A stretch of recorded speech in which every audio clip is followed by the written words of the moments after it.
Хүүхдүүдээ халдвар хамгааллын дэглэмээ баримтлая. Амны хаалтын ач холбогдол. Найз нараа, коронавирусын халдвараас сэргийлэхийн тулд амны хаалтаа заавал зүүгээрэй. Энэ бол миний сургууль. Хичээлдээ явалгүй, найзуудтайгаа уулзалгүй зөндөө утсан байна шүү.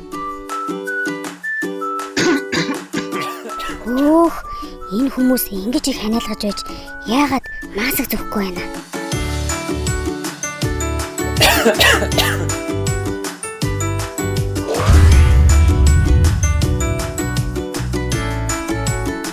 Коронавирусээр өвчлсөн хүүхэд ханиалгаж найтилахад вирус нь нос шүлстэй хамт 2-4 метрт цацагдах тул халдвар авахаас сэргийлж, зайгаа барьж, амны хаалтаа зүгээрэй найзуудаа. Гараа угаах.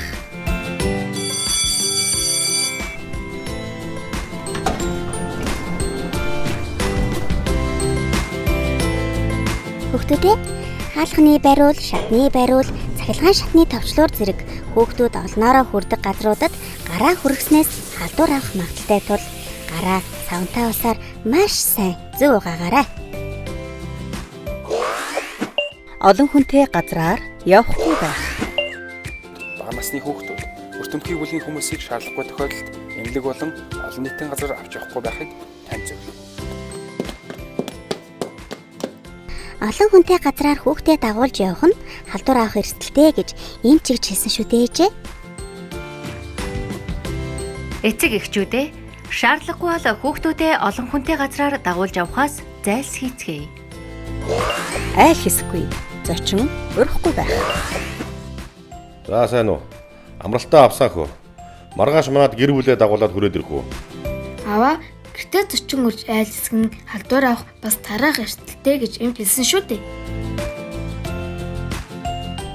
Тийм шүү миний хүү. Халдвараас хамтаа сэргийлж чадсан танд баярлалаа. Эцэг эхчүүдээ гэр бүлийн халдвараас сэргийлж, гэртээ зочин урах айл хэсгээс татгалзъя. Хүүхдүүдээ халдвар хамгааллын дэглэмээ баримтлая.